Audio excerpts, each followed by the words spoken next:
Mari kita simak bersama ngaji bareng Gus Bahak dengan tema meneguhkan Islam rahmatan lil alamin. Waktu dan tempat kami persilahkan untuk Gus Bahak.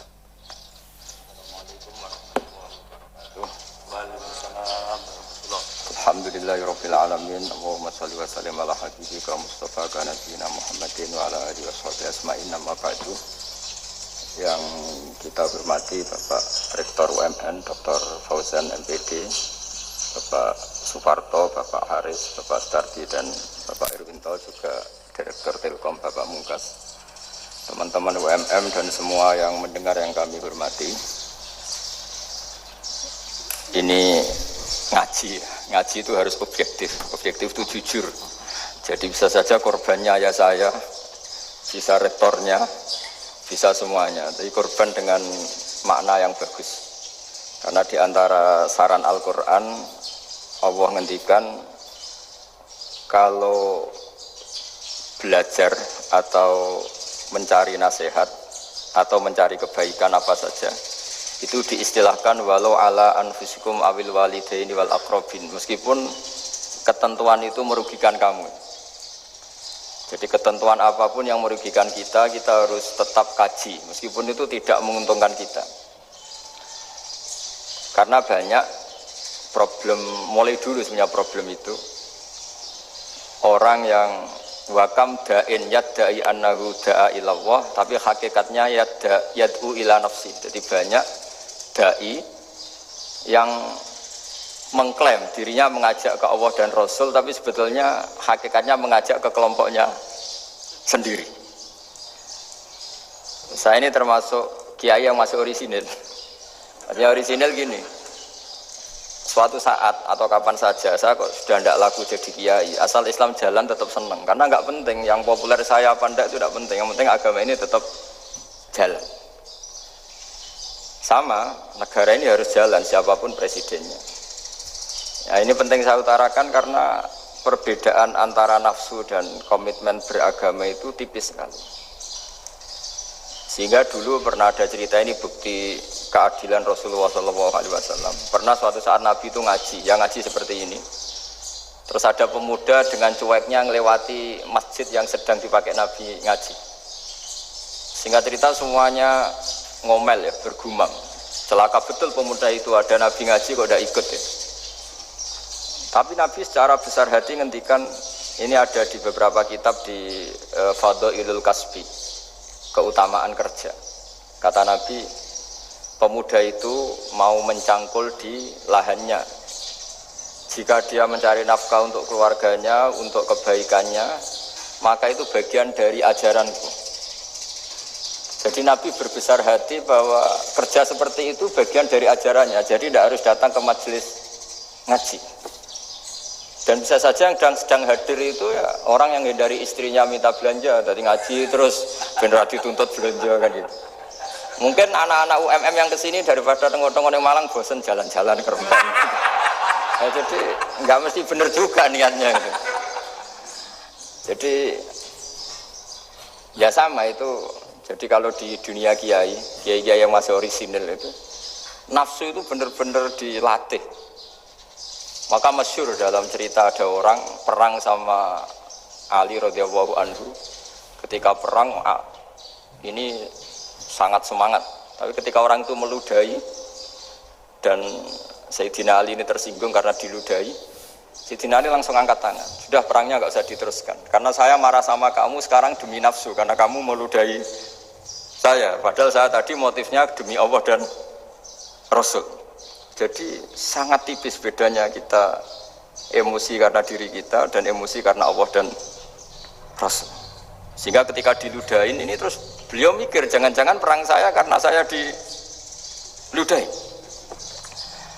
Nah, yang hilang dari peradaban modern adalah Allah itu tidak begitu hadir di hati kita. Saya sering cerita di mana-mana, teks hadis itu sebenarnya berbunyi gini, ini hadis sahih. Mangka na yu'minu billahi wal yaumil akhir fal yukrim jarohu. Ada yang fal yukrim jarohu doifahu, ada yang fal yakul khairan aul yasmut.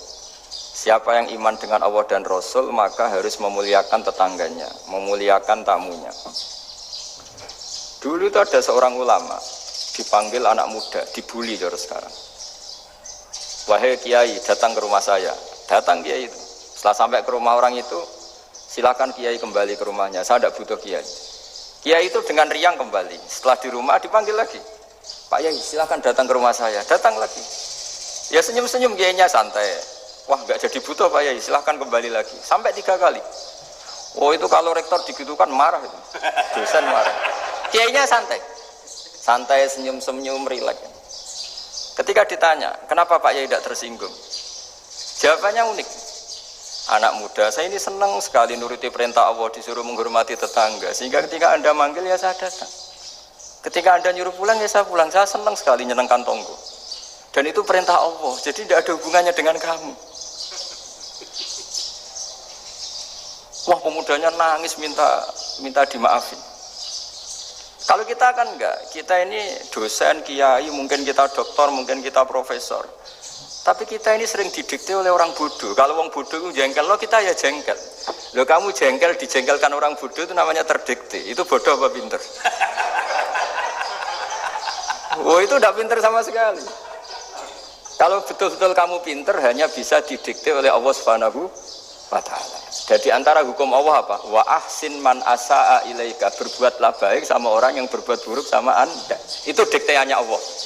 Kalau dikteannya orang-orang bodoh kayak dimangkel ben mangkel, terus kamu mangkel. Itu bodoh apa pinter? Nah, problem kita kekinian adalah wong pinter, wong bodoh itu podo-podo bisa didikte oleh sekelilingnya.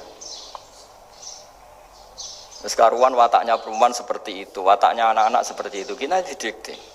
Anak-anak jengkelin kita mangkel, berarti kita didikte oleh orang bodoh. Makanya agama itu unik, kadang ngendikan wa ahsin man asa'a ilaika, kadang wasil man qata'aka, sambunglah orang yang memutus kamu. Karena dengan demikian kita hanya didikte oleh Allah Subhanahu wa ta'ala, bukan didikte oleh hukum sosial. Cara Jawane nak ngapiki tangga sing apik akeh tunggale. Berbuat baik sama yang berbuat baik pada kita itu mbok orang fasik ya seperti itu, maling ya seperti itu, sama. Tapi kalau berbuat baik sama orang yang berbuat jelek sama kamu itu baru luar biasa. Dan memang teksnya hadis wa ahsin man asa'a ilaika, berbuat baiklah sama orang berbuat buruk sama kamu. Jadi enggak boleh orang didikte. Makanya ngaji di sini diantaranya saya akan cerita dalam sebuah hadis sahih. Dalam hadis Hasan yang diriwayatkan Imam Tirmidzi ada kalimat dari Rasulullah SAW. Dawe Nabi, la takunu imma'atan taquluna in ahsanan nasu ahsanna wa in dzalamu dzalamna walakin watti'u anfusakum in ahsanan nasu an tuhsinu wa in asa'u alla tadlimu. Kamu jangan jadi orang yang mudah diombang-ambingkan oleh orang sekeliling kamu, yaitu kamu mengatakan jika orang baik ke saya akan baik, jika orang buruk ke saya juga akan membalas buruk. Itu namanya Anda didikte. Tapi berkomitmenlah kamu akan berbuat baik meskipun orang lain berbuat buruk. Nah sekarang logika sosialnya begini. Kalau di Indonesia itu ada 1000 kiai, ada 1000 profesor yang ingin membenahi Indonesia. Rata-rata orang awam itu semau gue. Terus mereka mendikte kita. Perilakunya agak simpatik, perilakunya jengkelin. Terus 1000 profesor ini ikut jengkel. Itu kira-kira jadi solusi apa goblok bareng? Sama 1000 kiai ini ikut jengkel. Ini jadi solusi apa goblok bareng? Goblok bareng.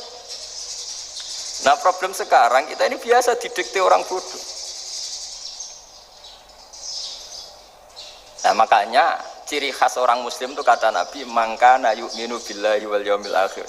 Jadi baik tetangga karena perintahnya Allah dan Rasul. Pentingnya apa? Bedanya karena berbuat baik ini perintahnya Allah, mbok tonggo rapik lah kita tetap apik karena perintahnya Allah dan Rasul. Begitu juga dengan hubungan dengan istri, dengan anak. Mbok bojomu lagi cerewet lah ya tetap apik. Karena dengan cara itu kita hanya tunduk kepada Allah dan Rasul. Tapi kalau kamu, istri saya kalau baik ya saya baik, kalau enggak ya enggak. Berarti Anda didikte oleh perilakunya dia. Itu latihan, ya kalau dalam bahasa pondok latihan jadi wali itu yang paling berat itu. Nabi itu kalau sama orang munafik itu sabarnya Masya Allah. Padahal Nabi berso kalau orang itu orang munafik. Karena dengan cara seperti itu, bahwa kebaikan Nabi pada seseorang itu atas perintahnya Allah dan Rasul, bukan atas nama servis. Kalau Nabi hanya baik kepada Abu Bakar, itu mungkin orang bilang, wis adune wong Abu Bakar baik sama Nabi. Tapi kalau Nabi baik sama orang munafik, Abdullah bin Ubay bin Salul, itu kalau nggak perintahnya Allah dan Rasul itu nggak bisa. Nah, ini cobalah berlatih seperti itu, sehingga kita tidak mudah didikte. Ya saya ulang lagi, nggak mudah apa? Didikte. Maka di antara kebaikan Allah dan Rasul adalah bahkan orang dolim saja diberi jatah rahmat. Makanya tadi seperti mukadimah yang dibaca Pak Haris tadi, agama ini rahmatan lil alamin. Orang yang dolim saja dapat jatah apa? Rahmat, apalagi yang soleh. Nah kemudian yang perlu dicatat, kenapa kita menjadi enjoy dengan Islam? Islam itu adalah agama yang tidak didikte oleh materi. Jadi kalau Anda ingin makan enak, mungkin kalau pikiran kebanyakan orang, anak-anak muda yang milenial, yang gaul, ingin makan enak ya makan yang disukai. Misalnya sate atau bakso Malang atau apa. Kalau orang-orang yang jadi wali gak gitu cara berpikir. Ini yang masih orisinil. Ditanya, ini dunia baru kesulitan makanan, baru resesi. Cara makan enak gimana? Jawabannya lucu. Ya gampang, idamuhu alju. Idam itu lauk. Kalau kamu ingin makan lauknya paling enak apa? Alju. Kamu harus lapar banget. Sampai kalau puasa itu melihat tempe itu wah luar biasa. Tapi kalau kamu nggak puasa, air putih itu nggak menantang. Tapi kalau puasa, tempe air putih itu menarik dan Anda tetap lahap. Apa? Karena lauk terbaik adalah alju, yaitu lapar. Nah, tapi kita ini enggak. Kita ini kayak orang bodoh. Kayak orang bodoh tadi, profesornya makan nyaman ya kalau sesuai selera. Nah itu kan sama dengan anak-anak ABG. Anak ABG itu makan lahap ya kalau yang disukai. Lalu bedanya apa ABG sama profesor? Kalau cara berpikir masih sama kan itu. Kiainya juga gitu. Kiai makan enak kalau yang disukai, kalau enggak. Lalu bedanya apa kiai sama orang awam? Orang awam juga gitu, makan lahap ya kalau yang disukai. Nah ternyata perilaku kita ini yang pintar sama yang bodoh sama mas.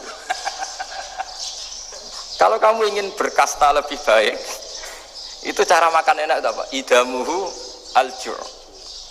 Lauk terbaik adalah karena kita sangat lapar. Makanya masyhur dalam cerita-cerita tarikh sirah nabawiyah. Nabi diberi hadiah, beberapa hadiah. Di antaranya ada yang diterima, ada yang enggak. Termasuk yang dikembalikan itu dokter. Ada seorang raja memberi hadiah Nabi dokter Tobit. Itu sama Nabi dikembalikan. Karena dokter ini sudah lama kumpul Nabi itu gak pernah sakit. Akhirnya dokter ini putus asa, ini gak perlu diobatin. Ketika ditanya, kenapa ya Rasulullah engkau gak pernah sakit? Karena kita ini kaum, kita ini komunitas masyarakat yang tidak akan makan kecuali lapar. Dan kalau sudah makan berhenti sebelum kenyang. Jadi sederhana sekali pengobatan zaman Nabi. Sebagian besar penyakit itu pasti disebabkan kita ceroboh dalam hal makan. Sudah ngerti kalau durian masalah, kalau makan durian enggak kehitung gitu. Apalagi kalau gratisan itu tambah banyak. Gitu. Pola tidur juga gitu kata Nabi. Dan kita tidak tidur kalau tidak sangat ngantuk. Nah, itu namanya orang-orang soleh yang sudah ada didikte materi. Kalau yang didikte materi kan bisa tidur nyenyak kalau kasurnya enak, AC gini-gini. Sebenarnya enggak, tidur enak itu ya kalau sangat ngantuk. Mbok di gudang, mbok di bis, kalau sangat ngantuk ya semuanya ya enak. Sama, mbok lapar, mbok hanya tempe, tapi kalau sangat lapar itu ya enak. Nah ini ilmu yang mulai hilang, ilmu-ilmu yang mulai hilang. Nah, cara ibadah juga gitu. Kita ini kan, saya ini punya bapak kiai, mbah kiai. Punya guru yang sangat alim ya seorang Kiai Memun. Itu dulu kita pengkaji ilmu itu tidak pernah tahu bedanya NU dan Muhammadiyah. Karena dulu Mbah Darwis itu Kiai Dahlan itu dulu ngajinya bersama Mbah Hashim ketika di Indonesia yang ngaji Mbah Soleh Darat. Mbah Soleh Darat itu dulu ngajinya sama buyut saya ke-6 namanya Mbah Soleh Asnawi di Kudus. Mbah Soleh Darat itu dulu alim-alimnya orang Jawa ya Mbah Soleh Darat. Soleh bin Umar. Tempatnya di Semarang, tapi beliau itu sebenarnya orang Jepara yang dekat Kudus. Setelah di Mekah, Mbah Hashim ini mondoknya, mulazimnya ke Syekh Mahfud Termas. Tapi sesekali ke Syekh Khotib Minangkabau. Nah yang Mbah Ahmad Dahlan lebih sering ke Syekh Khotib Minangkabau, sesekali ke Mbah Mahfud. Singkat cerita, karena Syekh Khotib Minangkabau sudah modern ya, terlibat organisasi dunia. Pas itu beliau pengagum Muhammad Abduh, pengagum Rasid Ridho. Sehingga bawaannya Mbah Dahlan itu lebih pergerakan karena beliau lebih ngidolakan Syekh Khotib. Nah Syekh Khotib sendiri sebenarnya orang Minangkabau. Jadi beliau namanya Muhammad saja sebenarnya. Jadi menantunya orang Arab. Oh itu dicibir mertuanya ini karena punya mantu orang Jawa, orang ndak Arab. Singkat cerita terus si mertuanya bilang gini, kamu jangan pernah bilang kalau orang Arab itu mansa kanal Arab, orang yang bertempat di Arab. Walakin mantakallama bi arabiyyin fasihin, tapi orang bisa ngomong Arab secara fasih. Singkat cerita, kalau kamu tidak percaya, nanti suatu saat menantu saya kalau Jumatan, tidak usah kamu kasih tahu, langsung suruh jadi khotib. Nggak usah kamu kasih tahu, sarannya tidak usah kamu kasih tahu. Kalau sekarang kan enggak. Kalau dosen mau jadi khotib kan mengumpulkan materi dulu. Lucunya di antara materinya itu dari TV. Makanya jadi ribet kan khutbah sekarang. Kalau musim corona ya akan ngomong corona, musim apa yang ngomong apa. Jadi lagi-lagi didikte oleh media. Sebenarnya kalau ngomong kan sesuai kebutuhan umat, ini obatnya apa. Tapi enggak sesuai trending topik, itu kan kayak anak-anak gaul. Ini dokter kok gitu kan aneh. Singkat cerita si khotib ini enggak dikasih tahu, saya Muhammad tadi enggak dikasih tahu, langsung disuruh khutbah. Fatakallama bikalamin fasihin. Dia ngomong fasih sekali. Bahkan ngalah-ngalahi fasihnya orang Arab asli. Semenjak itu beliau dapat gelar Al-Khotib, orang yang cakap berpidato berkhutbah. Makanya terus dia Syekh Khotib Al-Minangkabau. Jadi orang Indonesia itu luar biasa. Dulu yang namanya orang Indonesia di Arab Saudi itu dihormati sekali. Karena yang ke sana itu pasti ulama. Sudah alim di Indonesia ke sana, termasuk Mbah Ahmad Dahlan. Mbah Hashim dulu karena sama-sama muridnya Mbah Soleh Darat. Lama-lama yang ke sana itu TKI TKW itu ya mulai agak dibully. Dulu Syekh Nawawi di antara ijtihad yang dihormati itu beliau mengkritik nyuwun sewu orang yang kan orang biasanya normalnya kan muji orang mati syahid. Hebat orang mati syahid itu hebat gini. Oke, kita sepakat orang mati syahid itu hebat. Tapi kata Imam Nawawi dengan syarat niatnya itu li'ila'i kalimatillah dan itu bawaan takdir. Saya ulang lagi, itu bawaan takdir, harus mati di medan perang.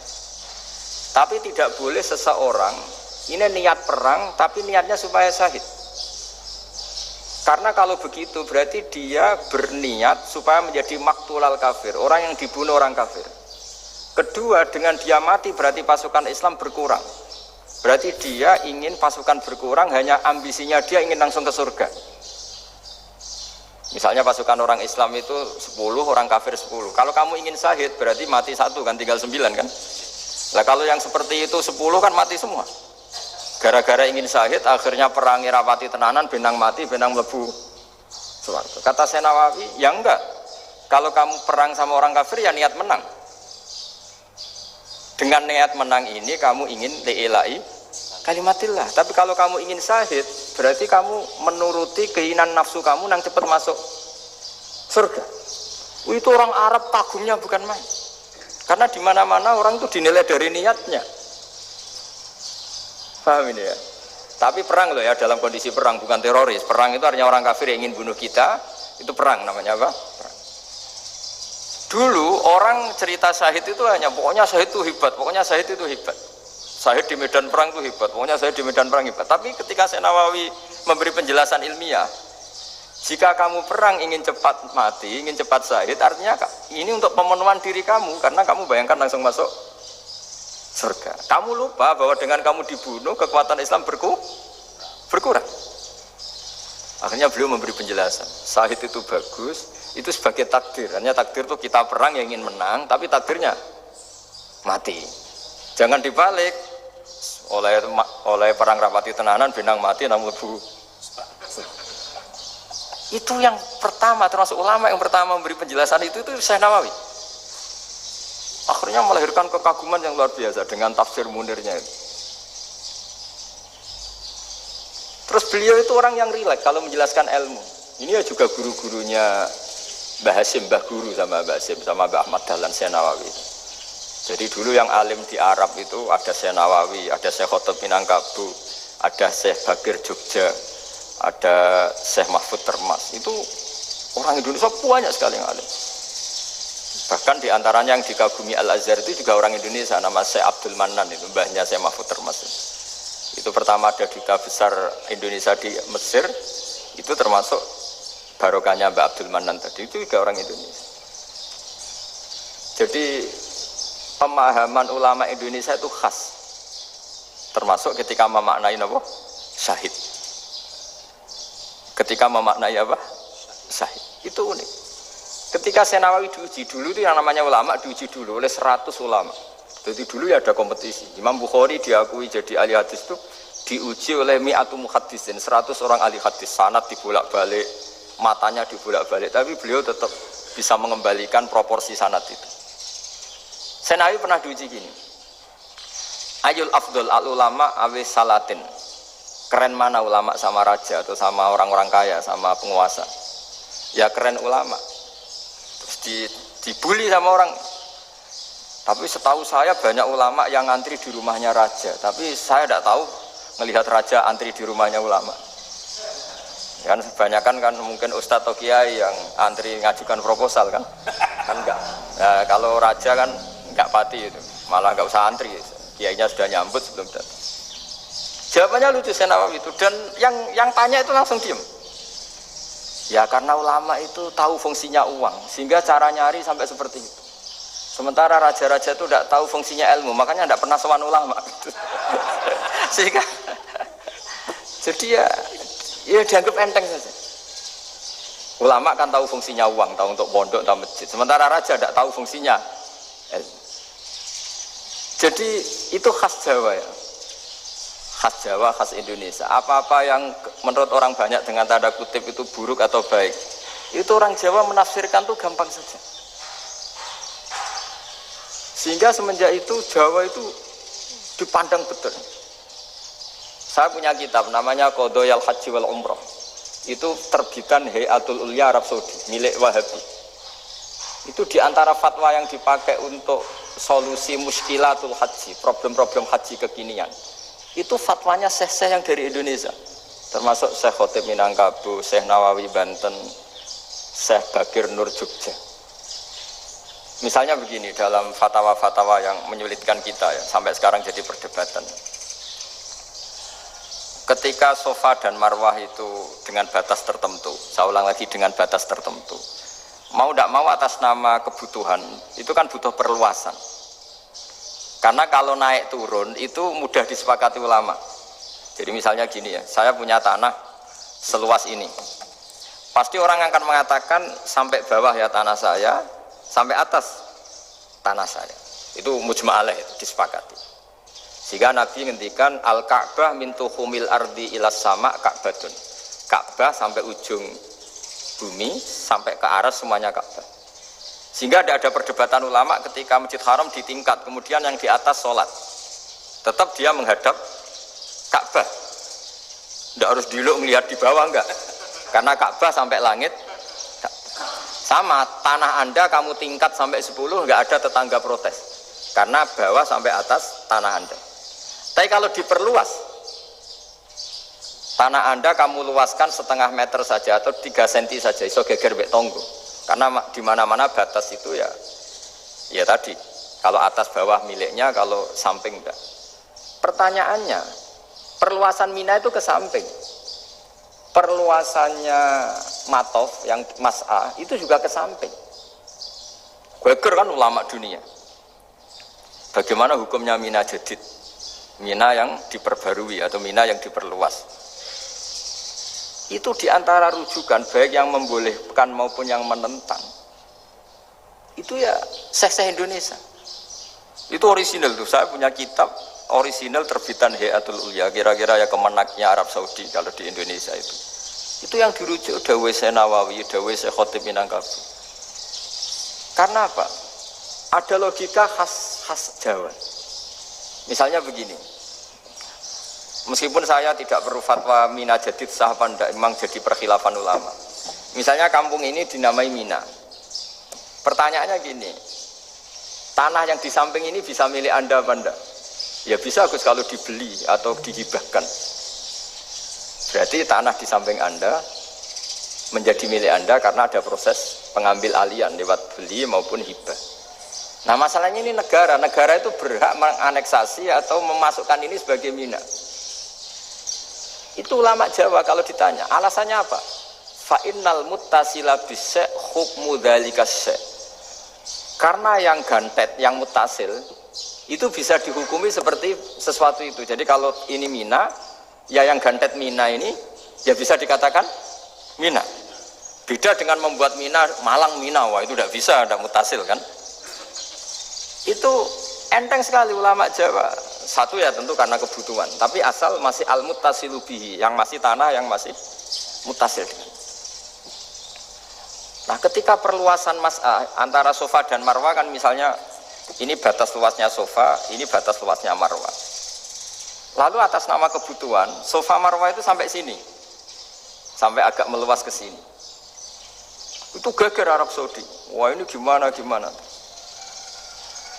Padahal tawaf itu harus antara gunung Sofa dan gunung Marwah, sa'i itu ya. Tapi kalau istilah Quran memang tawaf sama-sama. Makanya apa? Inna Sofa al-Marwata min sya'airillah faman hajjal baita wa i'tamara fala junaha alaihi ayyat tawafa. Nah, jadi kalau istilah sa'i di Quran itu masih tawaf. Karena harus ada, kalau bisa lah, bukan harus. Kalau bisa memang harus ada unsur muternya. Kita kalau sa'i kan dari sini Sofa sampai sini Marwah, terus kan agak muter ke sini. Kan agak membentuk lingkar, makanya Quran tetap mengistilahkan apa? Tawaf. Jadi bukan sini ke sini terus sini ke sini kan enggak, tapi sini sampai sini terus muter kan, terus sini. Jadi antara setar dan selama ini prakteknya kan gitu ya. Sofa ngambil sini, terus ke sini, terus agak muter. Nah, karena ada unsur agak muter ini terus orang menyebut apa? Tawaf. Tapi itu bukan syarat sah, ini cerita ideal. Saya ulang lagi ya. Gunung Sofa itu puncaknya atau pucuknya kalau dalam bahasa Jawa itu ya hanya segini, ini sampai sini. Nah, kelompok Islam yang fikih keras nggak boleh diperluas karena Allah memilih tempat ini itu spesial, jadi nggak boleh ke yang lain. Tapi ketika kebutuhan mendesak, mau tidak mau harus diperluas. Itu jawabnya Kiai Jawa lucu. Gunung sing ketok iku sing dhuwure tok. Sikilane luwih hombo. Jadi karena kan gunung kan bentuknya gini. Nah, sofa yang kecil itu yang atasnya, tapi sikilannya sini kakinya lebih luas. Jadi boleh perluasan asal tidak melebihi kakinya. Ya dihitung ya lebih luas. Jadi Kiai Jawa itu kayak wong delok gunung Penanggungan, kayak gunung Arjuna. Di mana-mana puncak gunung itu lebih kecil timbang kakinya. Artinya diperluas ini bukan berarti tidak di sofa dan tidak di, itu khas Kiai Jawa. Jadi jangan kira orang Jawa itu udah hebat sekali. Termasuk perkembangan hotel di Arab Saudi. Itu dulu sebelum ada hotel. Buyut saya kelima atau keenam dulu haji, namanya Badur Rahman. Itu kalau mau ingin apa ya, menghindari terik matahari itu masuk gua. Itu masuk gua itu hanya separuh badan, kakinya di luar. Jadi jangan bayangkan kalau gua di Indonesia kayak gua Akbar di Tuban orang bisa masuk jalan-jalan, enggak. Gua di Arab itu kayak cepitan batu, tidak sampai masuk. Sehingga kepalanya dimasukkan, kakinya masih kena matahari, saking panasnya Arab Saudi. Sehingga dalam bayangan hijrah ketika Nabi bersembunyi di gua apa? Sur. Itu kata Abu Bakar, kalau orang kafir melihat kakinya pasti melihat kita karena nggak bisa masuk penuh. Jadi orang itu mau dempes tok. Sehingga ya kira-kira luasnya gua ya paling segini. Makanya guyonannya kiai-kiai itu, untung nggak kayak gua Indonesia. Kalau kayak gua Indonesia laba-labanya capek karena luas sekali. Jadi jangan bayangkan gua Arab tuh kayak gua Indonesia. Makanya bayangannya, andai kan orang tuh melihat ke bawah pasti melihat kita karena orangnya nggak bisa masuk penuh, nggak bisa masuk 100%. Ya kayak cepitan batu lah mirip. Itu kan mirip Gunung Uhud. Gunung Uhud kata Rasulullah, nanti kalau kamu perang itu di atas, menang atau kalah di atas. Musuh biar di bawah. Dengan di atas kamu bisa manah. Jangan bayangkan kayak Gunung Merapi, kayak Gunung Penanggungan. Lah kalau Gunung Penanggungan manah ke bawah yang leyang kan. Jadi gunung di Arab itu kayak bukit. Ya sampean pernah kan ke Uhud itu ya sama ini aja tinggi ini kan. Nah ini yang mulai ada mis. Makanya nerjemah itu susah di Indonesia. Karena jabal itu udah harus tinggi. Kalau tinggi nggak bisa manah dari atas ke bawah kan nggak ngefek kan. Sampai kalau ke Uhud gunungnya kan pendek sekali sehingga yang manah dari atas ke bawah ya kalau kena musuh ya celaka karena memang dekat. Ya kalau gunung Indonesia manah dari atas ke bawah yang ngeleyang nggak ngefek. Nah itu susahnya nerjemah bahasa Arab ke kita. Jadi apa ya? Transkrip itu nggak gampang karena ada pengertian yang beda. Kita kalau bilang gunung itu tinggi sekali. Sampai banyak mahasiswa tersesat ya saking tingginya. Kalau orang naik Uhud nggak akan tersesat, wong ketok dari bawah. Nah ini pentingnya ngaji ya. Jadi akhirnya ulama-ulama Indonesia itu dipakai rujukan. Jadi mulai Mbah Hasyim, Mbah Ahmad Dahlan sampai era buyut-buyut itu masih orang alim. Lama-lama yang di Indonesia ini orang-orang yang bodoh. Sehingga orang Jawa kalau ke sana dibully, ya Jawa tak puluh kaya. Orang Jawa itu penggaweannya itu makan ular. Karena belut itu kalau di kamus itu persis ular. Dulu itu kan kamus tidak full color. Gara-gara gak full color, gambar belut sama ular itu sama. Belut itu belut sama ular kalau nggak full color gambarnya sama apa enggak? Sama. Terus orang Jawa itu kan masih banyak yang makan bajing itu apa? Ketupai. Bajing kalau digambar tidak full color sama dengan tikus. Gambar yang tidak warna. Hitam putih. Sehingga kita ini dibully pemakan tikus dan pemakan ular. Karena belut itu persis ular kalau digambar yang tidak full color. Sampai datang Syekhona Khalil, datang ulama. Ngarang kitab ya judulnya Al-Belut. Karena enggak terima bangsanya dinyek makan apa? Ular. Terus dikarang. Wal belut hayawanun bakhriyun, terus ya isu fi kadza wa kadza. Itu beda dengan al-hayyah. Itu diterangkan. Mulai bisa nerima. Terus sistem hotel juga gitu. Sampai tanyakan dalam sejarah dulu orang Sedayu ada namanya Syekh Mukhtar. Syekh Mukhtar bukan bikin rumah besar yang siapapun orang Indonesia haji itu nempat di sana. Nah ini yang menginspirasi akhirnya ada hotel. Dulu Syekh Mukhtar hanya menyediakan untuk hujat-hujat Indonesia. Lama-lama jadi hotel. Tidak mau saya mau cerita. Kata Mbah Mun sering cerita.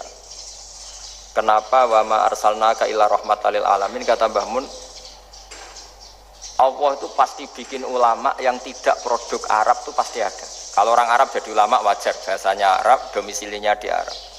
Tapi Allah akan selalu bikin ulama yang tidak bangsa Arab. Imam Ghazali itu Tus itu Persia. Imam Bukhari itu kira-kira kalau sekarang ikut Uzbek. Ya, Imam Bukhari itu kalau negara sekarang ikut mana? Uzbek. Kenapa demikian kata Mbah Mun? Karena Allah sudah ngendikan wa ma arsalnaka illa kafatan linnas. Manusia semua ini kena khitabnya Islam.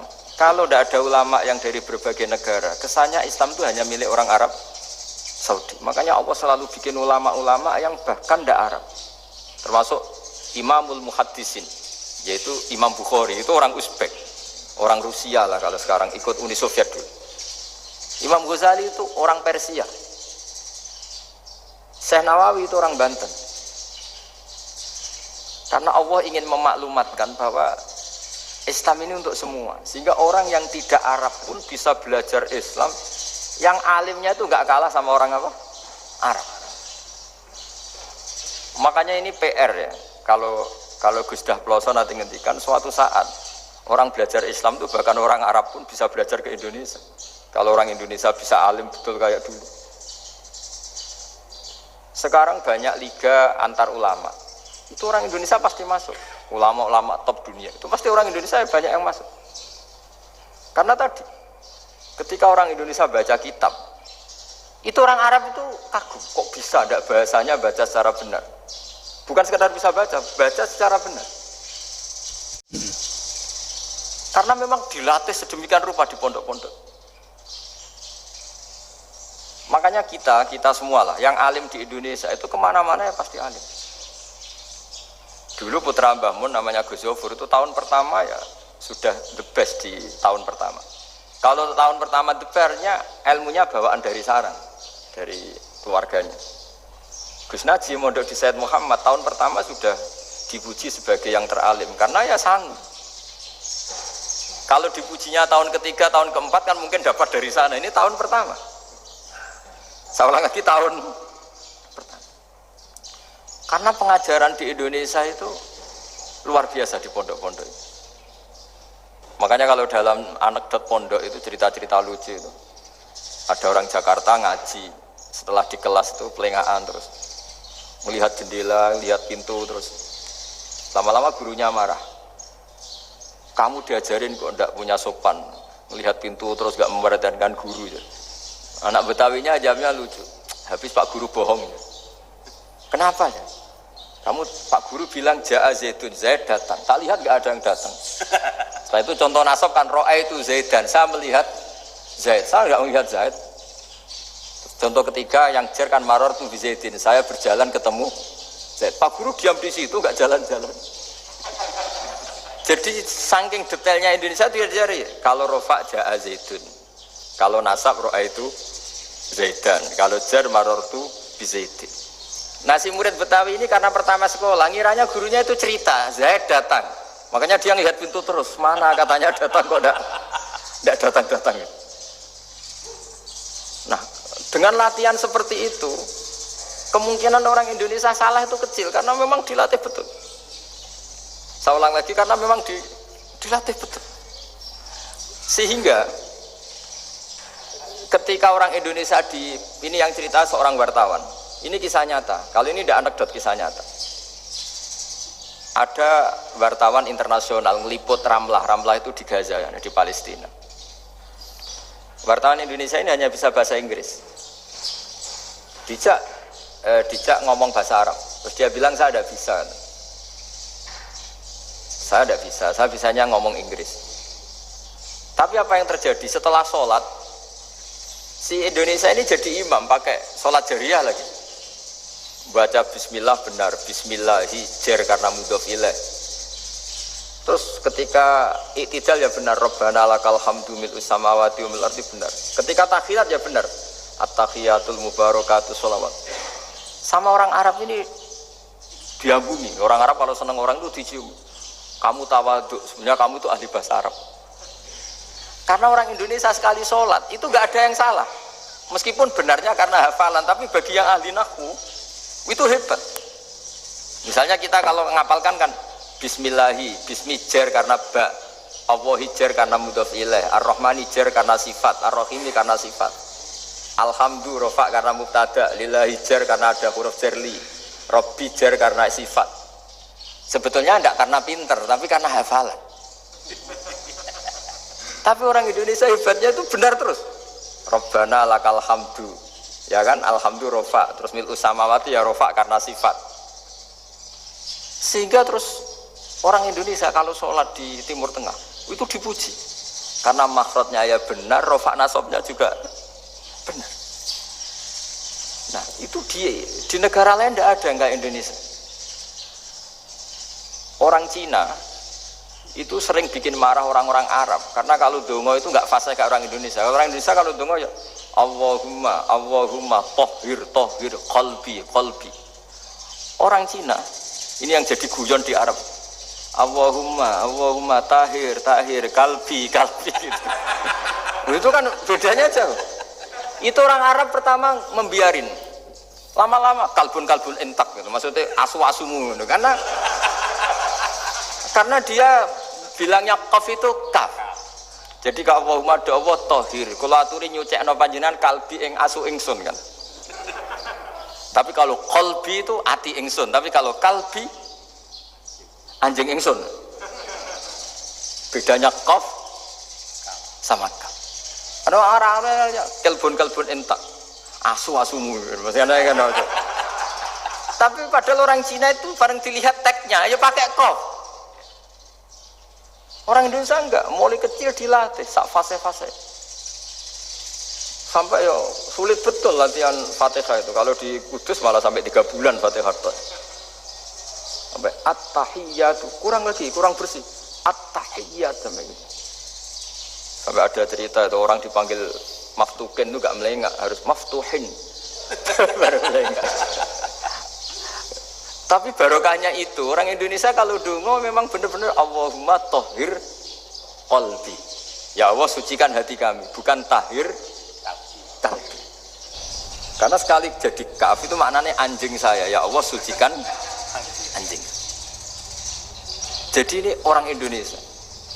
Jadi kata Mbah Mun, dawe Mbah Mun, illaka fatal linnas, bahwa agama ini milik semuanya. Itu diantara bukti Allah menghendaki atau mendesain Islam seperti ini. Orang yang belajar di Indonesia itu pengetahuannya Islam, pengetahuannya tentang Islam itu tidak kalah sama yang belajar di Al-Azhar, sama yang belajar di Arab Saudi. Makanya ini PR-nya UMM, PR-nya IAIN, PR-nya UIN. Bisa enggak sealim mereka dalam bahasa Arab? Nah, bahasa Arabnya man anta, ana zaidun. Jangan sampai, karena kita di sana ini kadung dibully. Orang Arab tuh kalau bully kita, sampai tak kasih cerita. Oh, itu ngawurnya Masya Allah. Kata dia, ada anak orang Indonesia haji. Si anaknya orang Indonesia dijotos sama anaknya orang Arab. Dijotos, dipukul. Sehingga cerita terus si orang Indonesia nggak terima, anaknya yang orang Arab dipukul. Yang balas bapaknya. Orang Arab tanya, lima ada dorobta ibni, kenapa kamu mukul anak saya? Itu orang Indonesia bahasa, wah aku biasa. Jadi hanya bilang gitu. Artinya anak saya dihada ya maka tak ada. Bahasa Arabnya gitu. Anak saya dipukul maka saya balas mukul. Itu orang Arab mantuk-mantuk oh gitu. Paham? Suatu saat ada orang Indonesia itu sama orang Arab itu dilus-lus itu ya digini-giniin. Karena dia latihan bahasa Indonesia, latihan bahasa Arabnya itu masih mufrodat. Jadi kalau mengartikan yadun itu tangan, saro itu jalan. Jadi kalau jalan ya saro-saro. Roksun itu kepala, ana itu ingsun. Jadi karena dia nggak ngerti penggunaannya, itu bahasa Arabnya itu yadun anta. Jadi bukan yaduka tapi yadun anta. Berarti tangan kamu. Saro-saro itu jalan-jalan. Ala roksi ana yang atasnya sirah ingsun. Jadi mestinya yang benar kan yaduka saro ala roksi atau gitu. Tapi enggak dipotong-potong. Yadun tangan kan, anta kamu. Berarti tangan kamu. Saro-saro jalan-jalan. Roksun itu sirah, ana ingsun. Jadi di atas kepala saya. Orang Arab tertawa-tawa. Tapi paham kalau maksudnya seperti itu. Jadi kita ini dibully di Arab itu Masya Allah. Jadi akhirnya lahirlah ulama-ulama tadi yang saya sebut tadi. Bahkan pernah lama sekali ulama Indonesia itu jadi master di Arab Saudi, yaitu Senawi Banten. Itu kalau orang sana bilang itu Sayyidu Ulama Il-Hijaz, top-topnya ulama Mekah Madinah. Padahal beliau orang Indonesia dan dimakamkan di Ma'la itu dekat makamnya Sayyidah Khadijah karena sangat dihormati. Nah, di antara sebab dihormati adalah ketika orang memahami syahid, maknanya pokoknya maktulal kafir. Syahid itu adalah orang yang kalau perang itu mati di medan perang. Itu Imam Nawawi merinci secara detail. Kalau dia perang supaya tujuannya mati syahid cepat ke surga, berarti dia nuruti hadzun nafsi, ingin cepat ke surga. Tapi dia lupa bahwa dia dengan terbunuh pasukan Islam berkurang kekuatan. Maka syarat perang yang benar adalah ya ingin menang. Di mana-mana perang ya lillahi kalimatillah, supaya kalimat Allah itu menang, jangan ingin kalah. Soal dia mati takdir, tapi jangan ingin mati. Wah, itu terus dikagumi. Ternyata memang oh iya ya, kalau pasukan Islam 10, kafir 10, kita ingin syahid, berarti ya kalau orang ingin syahid kan terus mungkin perangnya ada hati-hati, main ngawur saja terus kalah mati. Sudah kalon 1 kan, terkurangi 1 kan. Nah kalau semuanya 10 punya niat gitu, nah itu Syekh Nawawi. Syekh Nawawi itu orang yang begitu gampang nerangkan Quran. Bahkan ketika orang Arab kesulitan ngartikan famasaluhu kamasalil kalbi intahmil alaihi yalhas atau tatrubuna yalhas. Orang Toma itu ibarat kayak anjing. Anjing itu kamu kasih makan ya tetap melet, menjulur-julurkan lidahnya, kamu ndak ya ndak. Imam Nawawi ditanya, ma wajhu sibbi, lalu wajah tasbihnya di mana? Beliau menjawab fit Toma. Jadi anjing punya dua sifat yang berlawanan. Di bab ilmu dipuji, nggak ada hewan yang mudah menerima ilmu kayak apa? Anjing. Sehingga Quran mengistilahkan wa ma 'allamtum minal jawarihi mukallibin. Hewan yang mudah diajari itu oleh Quran dibahasakan sudah menganjing. Karena anjing adalah hewan yang paling mudah apa? Diajarin. Itu diakui oleh Quran wa ma 'allamtum minal jawarihi mukallibin. Tapi dia punya sifat yang sangat buruk sekali, yaitu nggak pernah puas. Makanya ketika Bal'am bin Ba'ura, ada tokoh yang kedonyan ya, itu kalau diistilahkan Quran walakinnahu akhlada ilal ardi wattaba'a hawa famasaluhu kamatsalil kalbi intahmil aliyal has atau tatrukhu yalhas. Jadi anjing punya dua sifat yang berlawanan. Di bab ilmu dipuji karena paling mudah diajarin. Itu saya pernah ke Malaysia, diceritain sama polisi Malaysia. Anjing itu saking cerdasnya itu bisa deteksi CD palsu sama CD bajakan, asli sama bajakan. Itu kan gak kebayang. Kalau narkoba mungkin masih ada bau khusus ya, atau mesiu atau bom masih ada bau khusus. Ini enggak. Anjing itu dilatih ngecek CD yang asli sama yang palsu. Oh itu kebablas itu pinternya itu. Itu harganya itu 1 miliar lebih, paling mahal. Jadi mungkin bisa deteksi ini dosen betul apa abal-abal itu bisa. Itu kiai betul apa kiai pesanan itu mungkin bisa. Itu saya punya kitab namanya Al-Hayawanul Kubro. Itu cerita prestasi-prestasi hewan. Itu yang berkuras-kuras sampai berjilid-jilid. Itu ya cerita anjing. Gak ada hewan sebaik anjing. Di bab itu ya, di bab sampai ya tadi. Ada anjing yang sangat loyal sama majikannya. Loyalnya Masya Allah, sopannya Masya Allah. Anjing itu mbok lama berbakti sama sampean, nggak mau tidur di ruang tidurnya sampean, dia tetap tidur di luar. Corong Jawa nggak ngelama. Suatu saat si raja ini minum, wisata minum. Pas mau minum diterjang sama anjingnya sampai tumpah. Kecewanya raja ini itu karena selama ini anjingnya sopan sekali. Sekedar ganggu di ruangannya nggak pernah, malah ini mau minum minuman yang disukai diterjang anjingnya tumpah. Marah kan anjingnya di mana? Ternyata apa? Minuman itu anjing ini tahu kalau minuman itu beracun, diracuni oleh musuhnya. Itu saking hebatnya anjing sampai ketika ngawal rajanya itu tidak sekedar ada penjahat atau maling, bahkan trik-trik kayak minumannya diracun oleh orang lain tuh anjingnya tahu. Sehingga pas mau diminum diterjang sampai terus supaya nggak keminum. Makanya Quran istilahkan anjing itu apa? Wa ma 'allamtum minal jawarihi mukallibin. Hewan piaraan yang kamu ajarin nanti sampai sepinter anjing. Makanya Ashabul Kahfi itu ketika ngajak anjing tadi, beliau tidur, anjing itu tidurnya bil wasit. Wakal buhum basitun dzira'aihi bil wasit. Jadi dia tidur dalam posisi siaga. Loh coba anjing itu nggak pernah sekolah, karena dia posisi menjaga tidurnya itu kayak siaga gini, bukan ngorok semadep ke atas terlentang itu enggak. Andai kan dia tidur terlentang itu kan yang mau mengganggu kan, wah sunai turu itu enggak. Dia tidur posisi siaga, makanya disebut lawit tolak ta'alaihim lawalaita minhum firaron. Kalau kamu melihat anjing itu pasti lari karena dia posisi siap merekam. Jadi tidur tapi posisi siap merekam. Jadi matanya tetap terbelalak kayak siaga. Padahal itu nggak diperintah, ya dia memang punya nalar untuk itu. Ini disebut wa ma 'allamtum minal jawarihi mukallibin. Dan dalam teori modern juga gitu. Tapi dalam hukum Islam yang dianut mazhab Syafi'i, itu anjing tetap najis. Ya sudah najis ya najis, tapi ada mazhab lain yang mengatakan tidak najis. Tapi tidak usah ke rumah anjing geger nanti kalau rektor kampus punya anjing.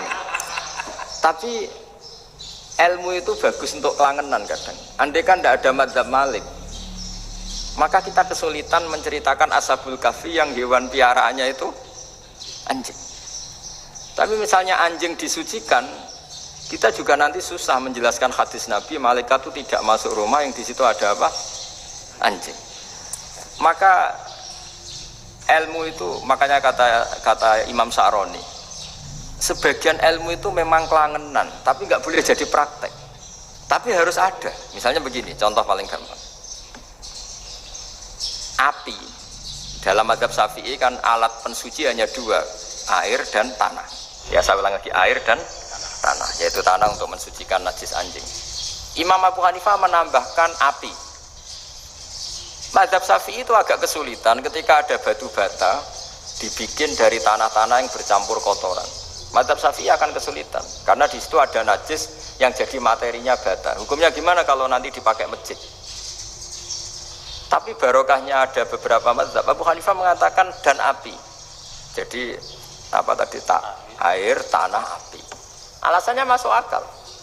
Ketika usatul mukminin, orang-orang mukmin yang ahli maksiat itu sebelum masuk surga, kalau dia dosanya banyak itu dibakar dulu supaya suci. Emas itu untuk memisahkan dengan materi lain juga harus dibakar. Berarti api termasuk alat. Artinya gini, batu bata yang materinya dari tadi najis sekalipun, ini menjadi suci karena ngalami pembakaran. Tapi kata Imam Sa'roni, ilmu ini hanya sebagai ilmu. Jangan sampai kalau kamu mau wudhu gak ada air terus membakar diri lah, ini ribet kan. Jadi ilmu itu sebagian memang untuk kelangenan. Karena kita butuh. Andai kan tidak ada mazhab Abu Hanifah, maka kita akan kesulitan pakai bata yang kita tahu cara bikinnya kadang di tempat yang kotor, di tempat yang najis. Tapi karena ini ngalami dibakar, maka hukumnya suci menurut mazhab Abu Hanifah. Dan itu sering ulama itu sampai apa? Saya punya kitab fikih namanya Fardul Masail. Pengandaian ada masalah. Jadi masalah itu belum terjadi tapi diandaikan. Misalnya kayak di Texas. Bumi itu bulat bola. Texas itu kalau dibor itu pas Ka'bah. Lalu kiblatnya di mana? Bumi ini kan hanya rubuk-rubuk seperempat, yang ada arah itu seperempat. Tapi kalau Ka'bah itu sama Texas atau Texas dengan Ka'bah itu lalu kiblatnya mana? Wong sudah bebas arah. Maka ilmu mengatakan mara'ahul muslimuna hasanan fawa indahu hasanun. Kamu jangan nuruti ilmu hakikat tapi nuruti mindset. Kalau mainstreamnya orang banyak seperti itu, mindsetnya orang sana misalnya Ka'bah sana ya ikut sana. Tapi ini tidak mewakili hakikat karena kalau yang 380 derajat itu kan terus ribet. Makanya ini kesulitan di bab-bab fikih. Ya saya ulang lagi, kesulitan di bab-bab fikih. Makanya fikih itu selalu bicara, misalnya gini, ada orang sholat. Saya ulang lagi. Setelah salam pertama dia kentut, itu sholatnya batal apa enggak? Itu lama berdebat. Yang dikatakan rukun sholat itu salam pertama, sehingga orang kalau sudah salam pertama, maka sudah keluar dari sholat. Maka kalau kentut gak apa-apa, wong yang keluar dari sholat itu salam pertama. Tapi lalu pertanyaannya, kenapa Nabi salam 2 kali? Lalu yang kedua gunanya apa? Ribet kan, partai ini kalah pasti kalau ditanya gitu. Tapi kalau ditanya dibalik, sholat itu satu ibadah yang dimulai dengan takbir, yang diakhiri dengan salam. Berarti salam pertama itu pengakhir apa nunggu salam kedua? Pertama, di semua ulama bilang salam pertama. Kalau salam pertama sudah pengakhir, berarti pembatalan setelah itu nggak punya efek, nggak punya akibat. Itu kan ribet, debat fikih itu memang ribet. Fikih itu memang senam otak karena pertanyaannya mirip-mirip seperti itu. Nah, sampean milih mana? Milih salam pertama apa salam kedua? Pasti ulama milih salam pertama. Jadi anehnya fikih itu di situ. Misalnya orang mati, takbir itu berapa kali? 4 kali. Andai kan takbir 5 kali itu batal apa enggak? Satu ulama mengatakan 5 kali itu batal. Karena rukunnya sholat jenazah itu takbir 4 kali. Berhubung ini rukun, kalau nambahi kelima berarti menambahkan rukun. Kayak kamu sholat rukuk 2 kali kan batal, sujud 3 kali batal karena menambahkan apa? Rukun. Berarti kalau takbir 5 kali batal. Tapi pertanyaannya, takbir itu adalah wiridan biasa, sehingga kalau ditambahkan nggak punya akibat batal. Jadi perdebatan ulama itu kadang ya lucu. Kayak kemarin Pak Haris pas pertama bertamu ke sini mau ngundang saya, tak ceritain. Dulu sholat jenazah itu pasti mayat di depan. Karena lazimnya sholat jenazah itu mayat di depan. Tapi mulai dulu ulama sudah berpendapat, andai kan jenazahnya di belakang pun tetap sah. Fa innal janazah laisat bi imamin. Karena jenazah itu tidak imam. Kenapa harus di depan? Oh, tidak imam harus di depan. Itu mulai dulu. Sehingga ketika Arab Saudi pernah mengalami tragedi, ada orang yang dibungkus kayak mayit, ternyata senjata. Setelah di dekat Ka'bah dipakai. Dulu tragedi tahun berapa itu? Pokoknya pernah ada tragedi itu. Semenjak itu Arab Saudi kalau ada orang mati tetap di kamar mayit, terus ada sholat jenazah. Padahal mayitnya di belakang yang sama. Jadi meskipun kita tidak akan bikin ajaran baru jenazah di belakang, ya tidak keren, kasihan kan. Tetap biasanya di depan ya di depan. Tapi meskipun jenazah ini di depan, kita tetap berpendapat, andai kan di belakang tetap sah, tapi nggak usah dipraktekkan. Nah, pentingnya ilmu ini begini. Saya misalnya di Rembang, boleh nggak nyolati gaib jenazah yang di Surabaya? Boleh kan? Padahal yang kita solati di belakang. Jadi ilmu itu penting. Cocok nggak cocok, nama ilmu itu penting. Terus ada gini lagi pertanyaan di fikih. Memang saya sengaja akan ngaji fikih. Kalau ngaji intelektualitas orang Muhammadiyah juara lah. Tapi ini ngaji fikih. Ada orang sarongnya itu pas sampai lutut. Kalau berdiri lututnya tertutup. Tapi nanti kalau ruko agak jengking lututnya terbuka. Itu batalnya nunggu ruko apa mulai takbir sudah batal? Padahal pasti nanti batal kalau ruko itu. Itu ada ulama yang mengatakan ya batalnya nunggu ruko. Bagaimanapun terjadinya pembatalan waktu ruko. Ada ulama mengatakan yang enggak mulai awal sudah tidak sah itu karena pasti ngalami batal. Nah, pertanyaan-pertanyaan seperti itu penting karena lalu Allah menilai apa? Ya nilai niatnya. Misalnya gini, kalau contoh itu mungkin Anda tidak tertarik, tapi contoh begini. Kita mau operasi jam 10 siang. Kita tahu kalau nanti 10 siang akan divonis medis harus makan karena mau berobat. Malamnya itu kalau kamu orang soleh, bayangkan kamu orang soleh. Kalau tidak orang soleh kan tidak punya komitmen. Kamu milih niat puasa, apa enggak jam 10 mesti mokak menisan raposo. Kamu orang soleh. Kalau kamu orang soleh pasti milih puasa, karena ini Ramadan. Meskipun nanti jam 10 pasti disuruh batal sama dokter. Setidaknya kita berpikir gini, nak mati jam itu paling enggak ditulis saya sebagai orang yang puasa. Jadi perasaannya orang soleh itu beda. Kalau orang kok sampean bareng menisan raposo kok ya mesti. Sampean tidak pernah berpikir bahwa puasa mulai fajar sampai jam 10 itu luar biasa. Bisa saja kita mati jam 7, bisa saja mati jam 6. Kan ditulis Allah sebagai orang yang berkomitmen terhadap puasa. Terus ada kemungkinan kecil. Udahlah jam 10 itu dokternya sakit atau nggak jadi ke sana. Berarti kamu kan nggak jadi boga. Kan ya mungkin juga. Sama yang tadi. Delalah sebelum ruko ono wong sing nyarongi sampean. Sehingga sholatnya normal. Kamu tidak menemukan pakaian yang pas, jebule pas setelah ruko, mau ruko, ono wong kata, wah sholatnya kira bener disarongi. Itu agama. Jadi agama itu dimulai dari mana coba? Dimulai dari niat, dari komitmen. Nah sekarang kelirunya kenapa ada garis keras? Agama itu dimulai dari keinginan ideal. Itu yang mulai itu ada orang-orang garis keras. Agama ini enggak, agama ini dimulai dari niat. Sampai ada kaidah agama la yudraku kullu la yudraku kullu. Kalau tidak bisa ideal jangan ditinggalkan sama sekali. Tapi orang enggak, sekarang bayangkan Islam itu ideal. Pemimpinnya ya soleh, masyarakatnya soleh, enggak ada maksiat, enggak ada apa. Dan apa ilmu? Kalau secara ilmu mulai dulu ya ada orang dolim, ada orang soleh. Nabi kurang baiknya. Di angkatan itu ya ada orang munafik. Sehingga ulama itu sudah berpendapat ideal itu piye? Zaman Nabi saja ada orang apa? Munafik. Itu ilmu. Kalau nuruti kelangenan, inginnya dunia ya steril, nggak ada maksiat, nggak ada. Dan agama itu diciptakan Allah itu memang unik. Calon Nabi misalnya, Nabi Musa itu sing rumat Fir'aun. Ketika Nabi Muhammad lahir, sing ribet manitia ini Abu Lahab. Orang dosen UMM. Coba. Karena Allah ingin memaklumatkan ke kita bahwa agama ini akan hidup di kondisi apapun. Asia, istrinya Fir'aun itu termasuk mukminah yang dipuji Quran. Padahal dia bukan istrinya pengurus NU atau pengurus Muhammadiyah, istrinya Fir'aun. Tapi itu pelajaran bagi kita bahwa orang-orang baik itu tidak harus di lingkungan yang baik. Masjid paling makmur itu kadang di dunia mungkin, ya jangan bakas Mekah Medina itu karuan. Mungkin di antara masjid yang makmur justru yang di Kanada, di Amerika mungkin. Karena merasa minoritas itu perpustakaannya ada, kajiannya ada. Tapi banyak masjid di daerah pesantren yang malah sepi. Karena kiainya tahu jamaah di masjid itu wajib. Lalu itu ada daerah pesantren, saya ulang lagi ada daerah pesantren.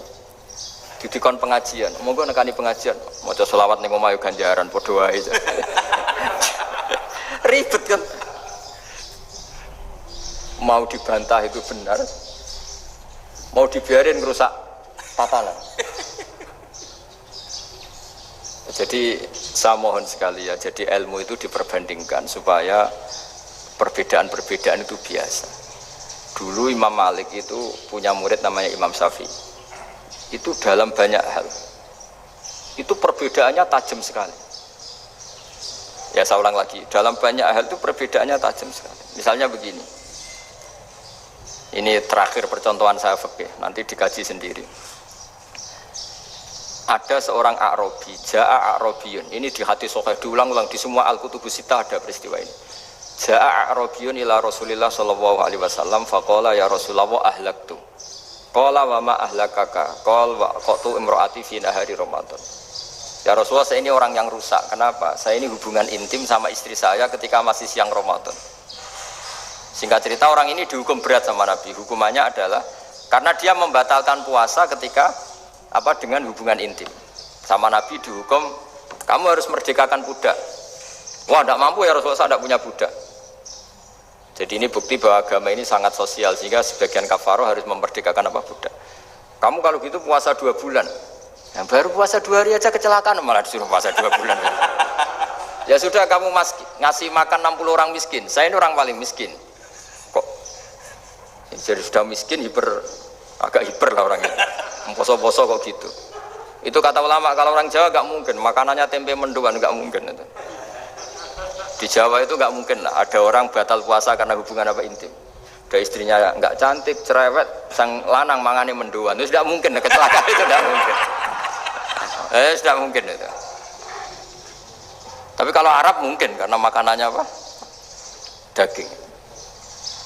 Singkat cerita, terus pertanyaannya gini.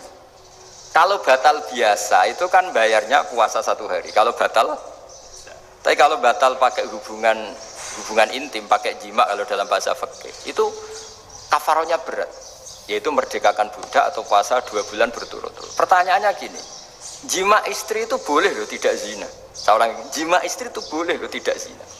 Itu kan hukumannya berat. Nah terus Imam Malik berpikir kalau gitu tidak harus jima dong. Poso-poso, ora ana uzur, ora ana apa terus nyate. Sesuk mangan bakso. Tanpa ada alasan syar'i.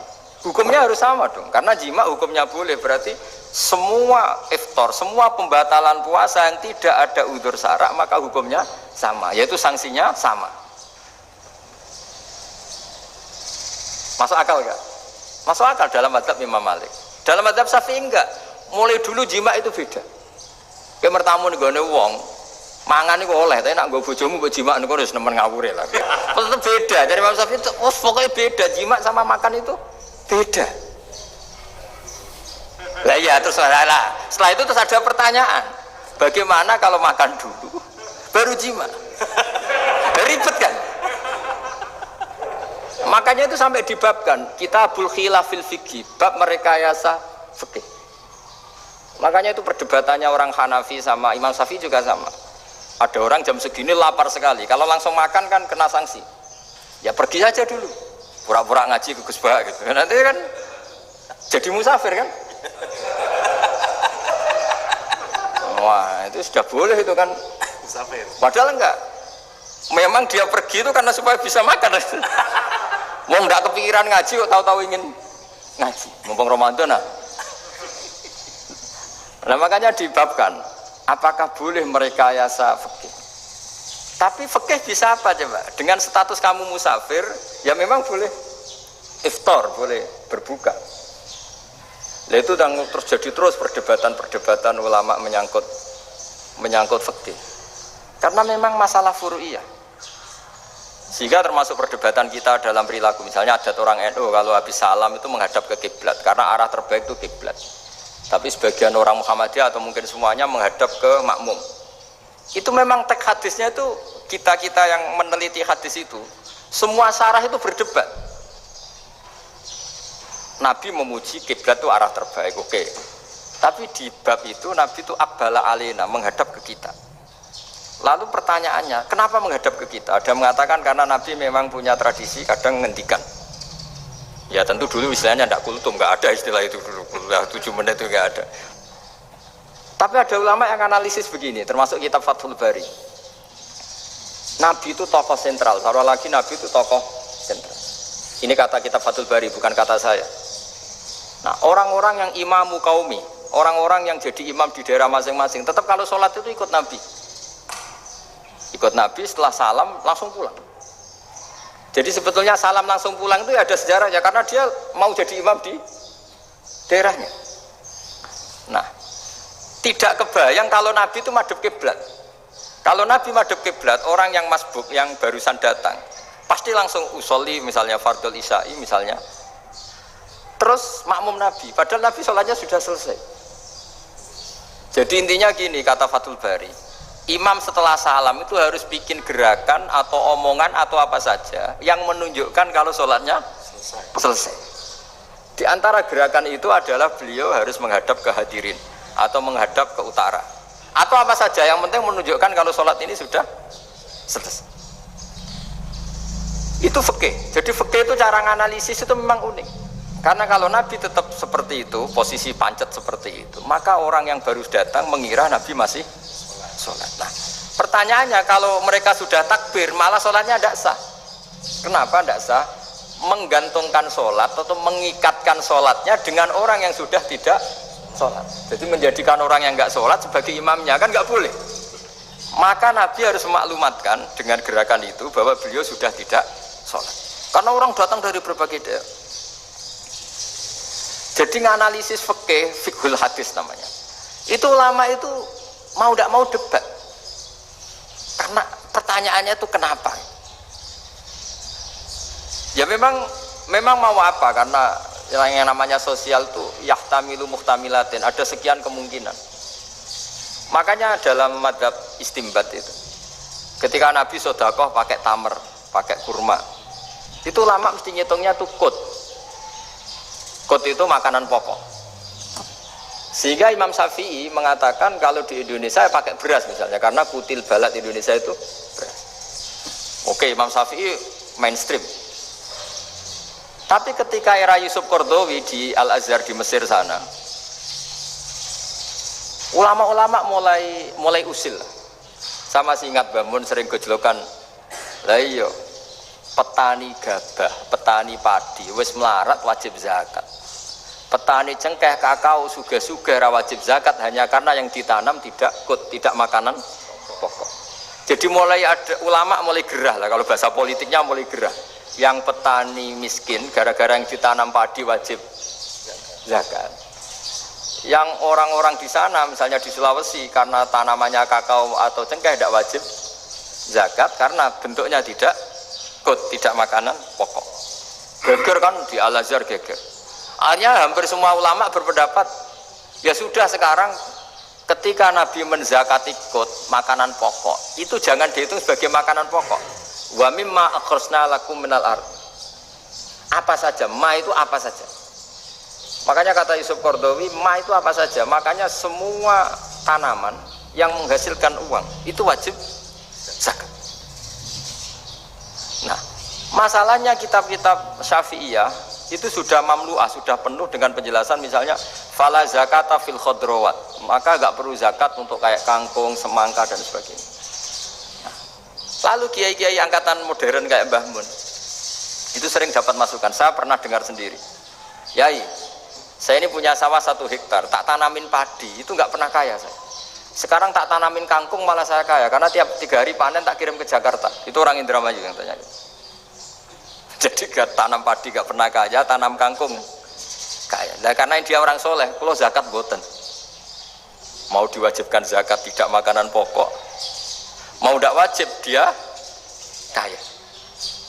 Semenjak itu perubahan di Indonesia ikut. Akhirnya ada zakat, pokoknya asal tanaman yang 1 nisab ya wajib zakat. Masih ada debat lagi. Ketika nanam ingin dipanen, itu dia petani apa pedagang? Karena nanti perdebatannya ikutnya zakat zuruk, zakat tanaman apa zakat pedagang. Kalau sampean nggak pernah debat berarti sebenarnya Anda tidak dosen Islam ini. Mau berusaha nggak pernah diskusi fikih apa Islam. Karena saya berkali-kali punya tamu itu begini, Gus saya ini pedagang melon,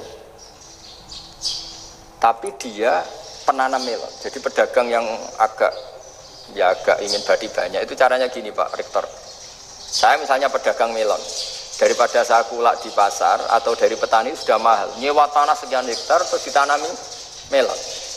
Setelah berhasil, ini dia zakatnya tanaman apa zakat pedagang? Karena dia nanam itu mentalnya sudah pedagang. Padahal nanti zakatnya beda kan?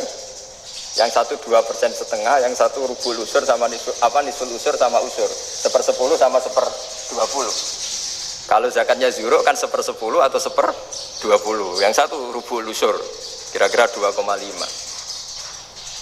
Saya ulang lagi ya. Jadi di era modern itu kita jadi bingung, pedagang tapi gayanya petani tapi hakikatnya. Jadi gampangannya gini ya, kalau saya pedagang beras, kok saya kaya raya, itu mendingan nyewa sekian hektar untuk ditanamin beras, padi ya, daripada tengkulak, daripada beli. Akhirnya perdebatannya ini zakatnya pakai apa? Misalnya tebu, misalnya petani tebu. Oh jelas kalau jual nanam tebu itu ingin dijual. Masa apa itu es tebu berhektar-hektar? Lah kira-kira kalau menurut jenengan ini zakatnya zakat apa? Tijarah apa zakat tanaman? Mentalnya tijarah, mentalnya pedagang. Nah ini saya hanya mau cerita. Khilaf, kadang-kadang orang angen-angen. Khilaf itu nggak mungkin enggak. Ya sama seperti NU dan Muhammadiyah selalu khilaf awal Ramadan. Itu memang nggak bisa nggak khilaf. Misalnya begini, saya beri contoh ya. Karena kadang yang khilaf juga nggak pernah belajar. Lucu kan? Tak beri contoh ya. 2001 itu abad keberapa coba? Tahun 2001. Abad 21 abad 20? Abad 21. Jadi meskipun terpaut 1 tahun, padahal abad itu 100 tahun. Nah pikirannya orang-orang Muhammadiyah seperti itu. Hilal kalau sudah melewati garis ufuk, meskipun setengah derajat atau 1 derajat itu sudah ikut bulan berikutnya, sehingga ya sudah meskipun sekian derajat sudah dianggap Ramadan. Nah pikirannya orang NU enggak, harus ru'yah bil fi'li. Itu sebetulnya lagi-lagi sebenarnya enggak masalah NU dan Muhammadiyah, itu di kitab-kitab ya seperti itu. Kita ini enggak biasa goblok ya. Artinya kita tahunya, kita yang keluarga kiai tahunya kunut mazhab Hanafi, enggak kunut mazhab Syafi'i. Tapi tahu-tahu ini mazhab NU, ini mazhab itu aneh itu menurut kita ini anggap apa? Mana ada Muhammadiyah jadi mustahid, mana ada NU jadi mustahid. Jadi sebetulnya orang tahu semua lah kalau Abu Hanifah itu tidak kunut, Imam Syafi'i itu kunut. Imam Syafi'i pernah main di masjidnya Abu Hanifah ya tidak kunut, ditanya kenapa tidak kunut? Jenengan itu presiden kunut, tidak sanggup mati Abu Hanifah. Dulu biasa aja. Sekarang geger, ya karena tidak punya kegiatan. Sebenarnya itu nggak masalah, mulai dulu biasa. Saya teruskan ya. Nah, menurut mayoritas ulama nunggu ru'yah bil fi'li. Ru'yah bil fi'li itu gini. Mata telanjang bisa melihat karena agama ini menggantungkan perintah itu sama melihat. Kalau kamu tidak melihat itu bagaimana kena hukum? Ibarat gini, Pak Rektor datang ke rumah saya tapi saya nggak tahu, kena nggak saya hukum harus menghormati? Dia datang nggak sembunyi-sembunyi, saya kena hukum harus menghormati ya kalau melihat, kalau enggak ya enggak. Tapi Pak Rektor tetap bilang, tapi saya hakikatnya datang, jadi saya datang itu kan ribet. Akhirnya ya sudah, itu nggak ada khilaf sampai mati, ada khilaf karena yang satu menggantungkan hukum itu digantungkan sama tahu. Kalau tidak tahu ya, misalnya baju saya ini hakikatnya ada najis, pas sholat saya tidak tahu, sholat saya sah apa enggak?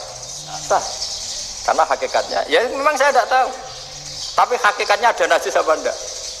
Ada. Ya sudah, itu sama-sama masuk akal.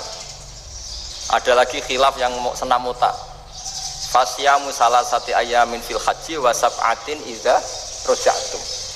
Singkat cerita ada satu pelanggaran haji yang kata Allah kafarohnya itu puasa 3 hari sama 7 ketika kamu pulang, idza raja'tum, ketika kamu pulang.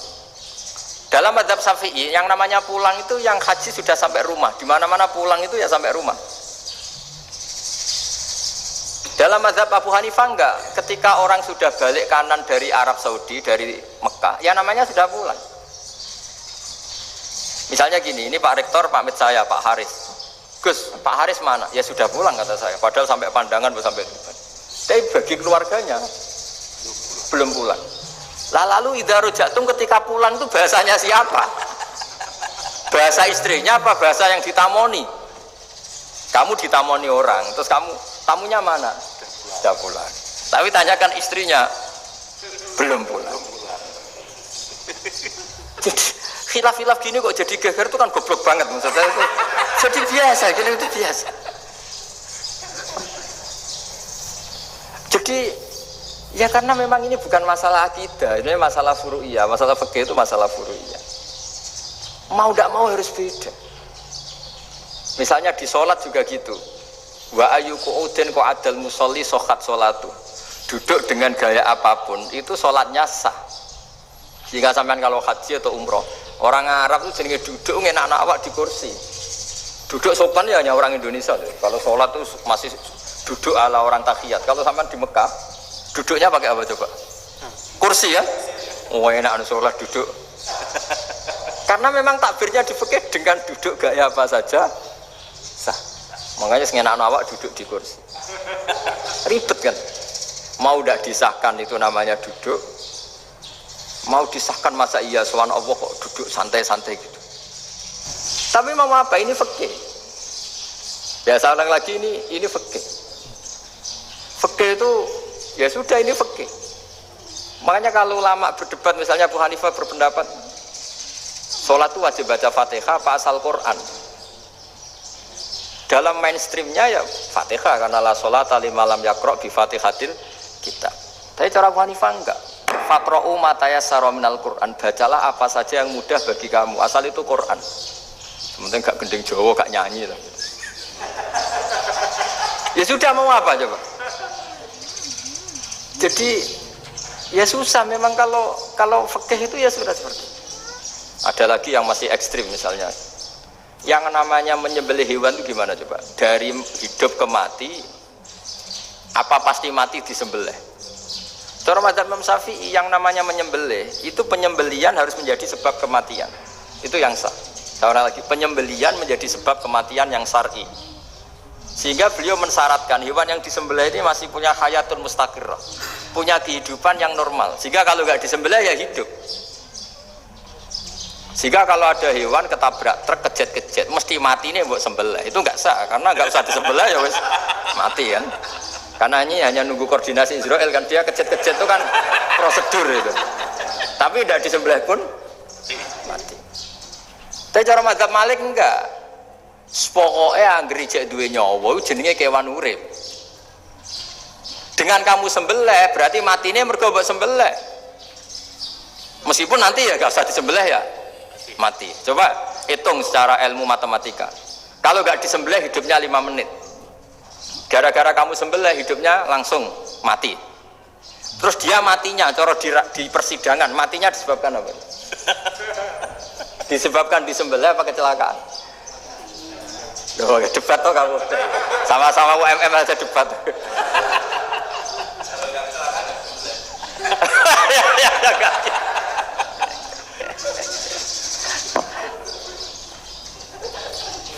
Loh, saya pernah mas ngalami nyata itu. Saya jalan-jalan sama anak saya pakai motor.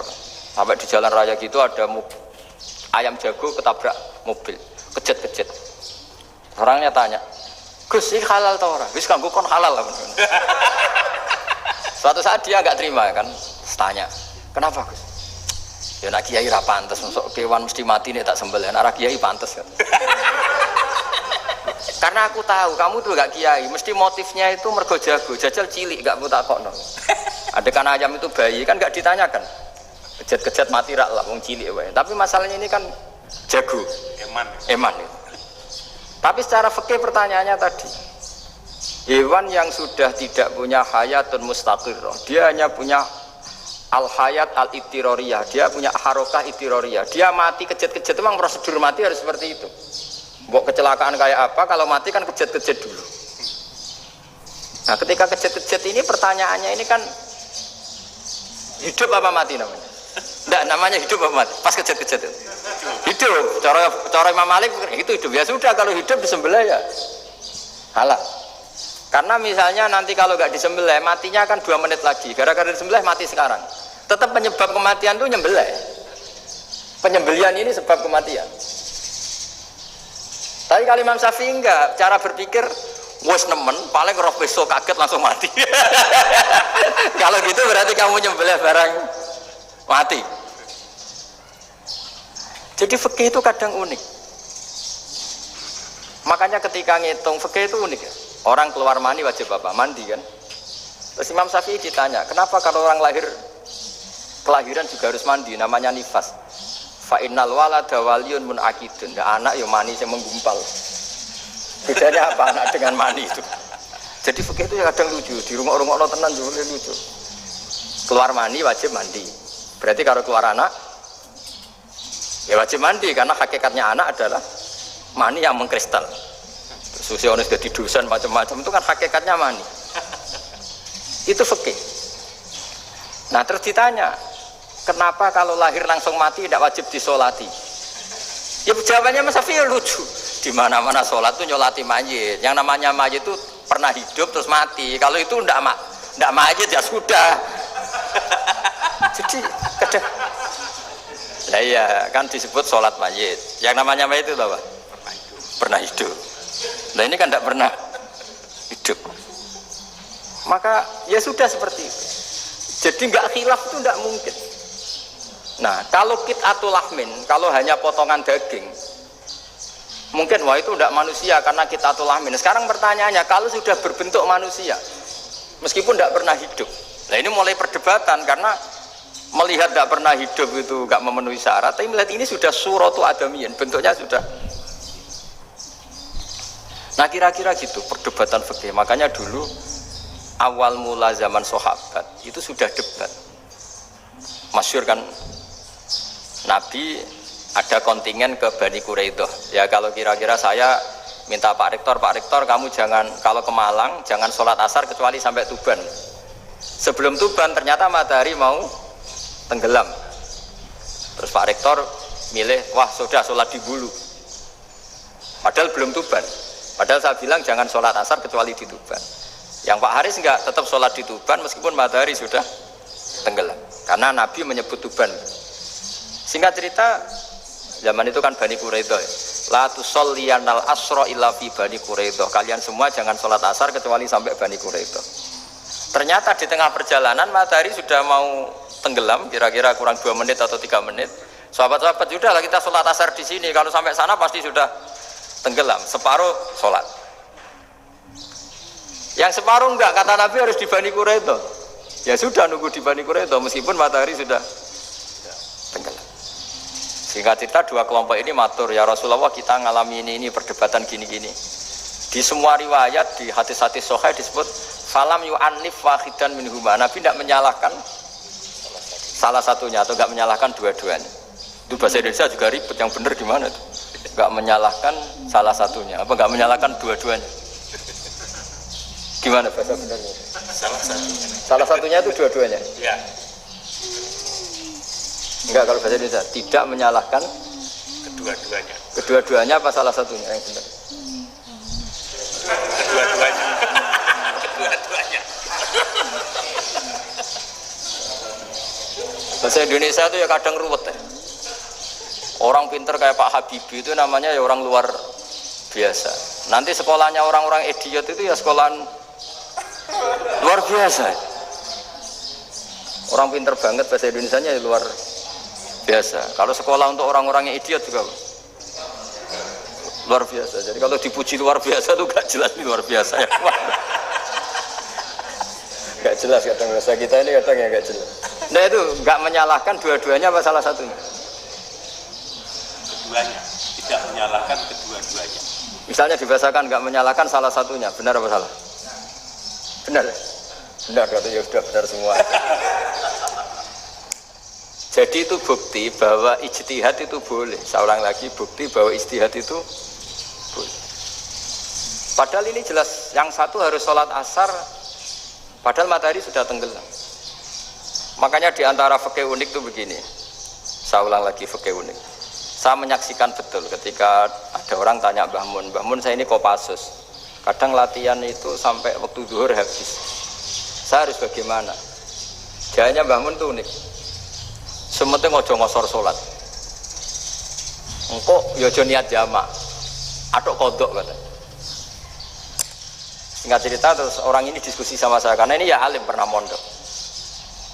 Kenapa kosor tidak boleh? Karena kosor itu ekstrim, merubah bentuk sholat dari 4 menjadi 2. Maka alasannya harus jelas. Harus jelas itu orang yang latihan di Kopassus itu kan dia sudah berasrama di situ. Berarti dia sudah tidak musafir karena asramanya di situ, sudah mukim. Kalau dia kosor itu merubah bentuk sholat dari 4 menjadi 2. Merubah itu ekstrim. Tapi kalau dia qadha itu hanya mengakhirkan sholat dari waktunya. Kira-kira kalau kamu jadi malaikat ekstrim mana? Merubah sama menunda? Ekstrim merubah kan? Karena 4 menjadi 2. Terus ojo jamak takdim tapi jamak takhir. Itu juga penting. Bagi pengkaji fikih itu penting. Kalau jamak takhir itu salah-salah sidik ora pati popo. Kenapa? Kan mirip duhur qadha. Kalau jamak takhir kan. Tapi kalau jamak takdim asar kok di waktu duhur, ekstrim mana? Perubahan takhir sama takdim itu ekstrim mana? Ekstrim takdim karena melakukan sesuatu belum waktunya. Belum waktunya. Jadi itu memang ya memang tadi kajian-kajian fikih itu memang unik. Karena bagi ahlinya, saya ulang lagi tapi ini saya ulang lagi bagi ahlinya. Makanya ketika Nabi menjamak sholat ketika nusuk, ketika haji itu kata Imam Syafi'i lis safar. Karena Nabi pergi jauh karena rumahnya Madinah. Tapi resikonya fatwa itu adalah orang Mekah nggak boleh jamak karena kawasannya nggak sampai 90 kilo lah kalau sekarang mungkin. Tapi kalau tahu Imam Malik nggak, yalin nusuk sehingga orang Mekah pun yang haji ya boleh jamak karena alasan jamaknya karena nusuk, karena haji bukan karena jarak. Terus diteruskan lagi. Kalau karena pergi boleh jamak, memangnya pergi itu kenapa? Karena repot. Nah itu masalah kan Mbak Sakoh. Nah, terus mulai ada orang-orang yang ngawur kan resepsi jamak ribet. Wes resepsi duit utangan kan capek. Wah itu sudah jamak. Pokoknya sementing tidak kosor kan. Juga tidak jamak takdim karena kosor ini kan merubah bentuk sholat kan jadi ekstrim. Jamak takdim juga ekstrim karena mendahulukan sholat sebelum waktunya. Kalau jamak takhir kan biasa, kalaupun salah kan mirip kodok. Ya mirip kodok biasa kan. Nah ini saya cerita, jadi fikih itu bagi ahlinya itu memang punya konsekuensi yang seperti itu. Makanya pertanyaannya misalnya bagaimana hukumnya penyembelihan liwat mesin? Ya, ribet kan? bagaimana nyembelih dari apa ini? Belakang. Saya baca di kitab-kitab nyembelih dari belakang itu ya hukumnya tetap boleh asal apa itu hulkum dan mari itu terpotong. Tapi pertanyaannya, jangan-jangan ayamnya sudah kaget dulu karena uratnya ini. Makanya perlu ditanya ahli medis, setelah uratnya tercabut ini jangan-jangan sudah berstatus mati. Kan potensi ketika dipotong dari sini, potensi sudah berstatus mati. Makanya, nah kalau misalnya menyembelih dengan dibaca, plak gitu langsung mati juga. Itu tetap ada dohtoh, kalau dalam bahasa fikih dohtoh. Dia terkaget, begitu, ada dohtoh karena nggak bisa bernapas terus mati. Berarti kelangsungannya bangkai. Jadi orang yang pengkaji fikih itu ya seperti itu, memang itu yang ditekuni. Tapi kita sebagai orang awam ya tadi, nak sing kecelakaan itu wedhus, tak ayam jago ngeman, tapi nak pitik cilik ikhlas.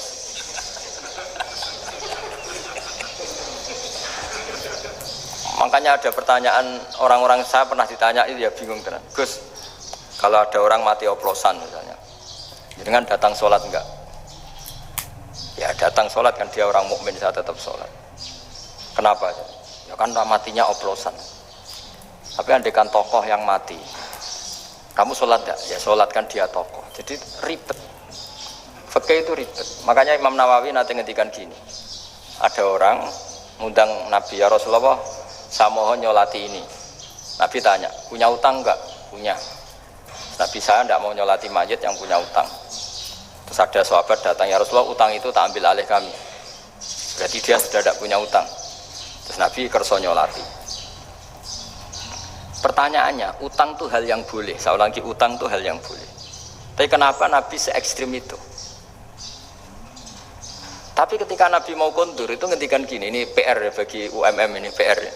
Nabi sebelum kondur bilang gini, sallu ala sahibikum. Jong, saya tidak nyolati ini, tapi tolong ini disolati. Terus kata Imam Nawawi, dianalogikan atau dikiaskan, siapapun pelaku dosa besar atau mati dalam keadaan tidak benar, misalnya pas dugem mati, pas oplosan mati, itu sebaiknya tokoh-tokoh itu enggak nyolati, karena nanti dianggap penghormatan. Misalnya ketua PP Muhammadiyah, rektor nyolati wong mati oplosan, kan keren. Mati oplosan disolati rektor.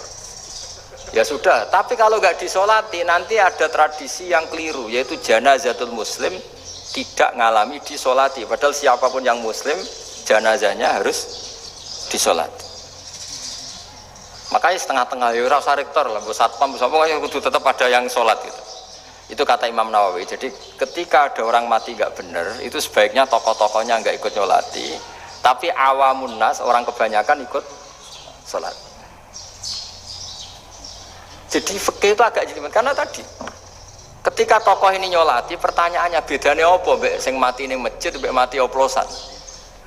Karena sama-sama semua orang nyolati, kan tidak ada sanksi sosial itu. Tapi ketika nggak disolatkan sama sekali, wah lebih parah lagi. Ini ada janazatul muslim tidak disolati. Sehingga kata Imam Nawawi, ini hebatnya Nabi tengah-tengah. Jadi Nabi kundur, jong saya ada nyolati, tapi sallu ala sahibikum. Ya tapi ini kamu harus nyolati. Kata Imam Nawawi, orang yang mati bunuh diri, orang yang mati oplosan, orang mati secara nggak benar itu asal dia muslim tetap wajib disolati, karena sholat ini hakul muslim. Kan seorang muslim diantara haknya apa? Ketika mati dikafani, dimandikan, disolati. Tapi ini masalahnya matinya pas murtakibul kabiroh, pas melakukan dosa besar, dan itu sebab kematiannya. Kalau dia oplosan, kan sebab matinya ya karena oplosan. Ya kan terus ribet. Mau disolati oleh, apalagi misalnya kita ketua ulama, udah terkenal wali, wah keren, mati oplosan itu disolati wali, kan ribet kan. Nanti yang repot malaikatnya. Itu ya, ini yang nggak kata bahaya. Saya pernah baca kitab itu yang repot malaikatnya. Itu ada yang bilang gini, orang yang punya hutang itu pasti nanti hisabnya berat. diaudit malaikat sampai bisa nyaur utangnya. Sementara malaikat kena konstitusi, kalau Nabi mendoakan harus mustajab. Ini kan ada dua hukum yang berlawanan. Sekali Nabi berdoa, wa maghfir lahu warhamhu, itu harus dituruti malaikat. Nggak boleh doanya Nabi nggak dituruti malaikat. Sementara aturan Islam juga harus dituruti, bahwa orang yang punya utang harus tersandra oleh utangnya. Tapi nak sing dunia Pak Haris kan, nggak tekno. Nggak ngefek gitu. Jadi misalnya Pak Haris dungo sampai nangis wa maghfir lahu kan, nggak ngefek. Malaikat nggak itu, nggak sudah lah Ustaz. Sortir. Tapi kalau Nabi yang berdoa kan harus dituruti. Ini masalahnya kan itu. Nah kalau diturutin berarti hutangnya harus bebas. Padahal secara aturan harus tersandra karena punya hutang. Dan nanti sama kalau yang mati oplosan ini yang doain wali sampai Allah maghfir lahu. Doanya wali kan harus terkabul. Sementara secara hukum dia harus kena sanksi karena oplosan tadi. Daripada ngerepotno malaikat, sudahlah wali-wali ini tidak usah ikut nyolatin. Yang nyolati ya orang-orang nggak jelas ini, sehingga kan malaikat kan santai aja kalau mau nyiksa. Loh tapi kan sudah didoain, nggak ngefek. Karena doanya orang-orang nggak penting. Itu ada tuh di sarah Muslim itu. Di sarah Muslim di bab ketika Nabi ngintikan babu qauli Rasulullah sallallahu alaihi wasallam, sallu ala sahibikum. Jadi belajar fikih itu asli. Karena tadi harus dipelajari. Kalau enggak, ilmu ini hilang. Terus nanti takutnya lagi ilmu fikih itu direduksi sosial. Terus misalnya gini, pepe wong cilik wae kiai-kiai ra gelem nyolati. Orang melihatnya ini karena yang oplosan wong cilik om larat ra disolati. Jajal bupati ya disolati, mergo amplope gede-gede kan terus ruwet kalau dianalisis gitu kan ruwet. Makanya kenapa saya harus ngomong fikih supaya semuanya itu enggak didudukkan urusan sosial itu. Nah kalau semuanya didudukkan sosial kan sentimennya sentimen sosial, ribet. Padahal yang sering mati oplosan itu kan wong cilik gitu loh, karena tadi kalau wong suga kan pakai whisky yang mahal yang insya Allah tidak mati kan gitu. Nah, yang mati kan yo mergo pertos macam-macam itu kan. Artinya ini kalau nggak diterangkan secara fikih, kiai-kiai yang nggak datang dikira masalah sosial kan. PP salam tempel era gede terus nggak datang kan terus jadi ribet. Ya makanya ini lewat pengajian ini supaya sampean lebih tahu ya bahwa khazanah Islam ini kata beberapa ulama kafatan linnas, maknanya semuanya, sehingga Allah akan mentakdirkan kajian Islam akan ada di seluruh dunia.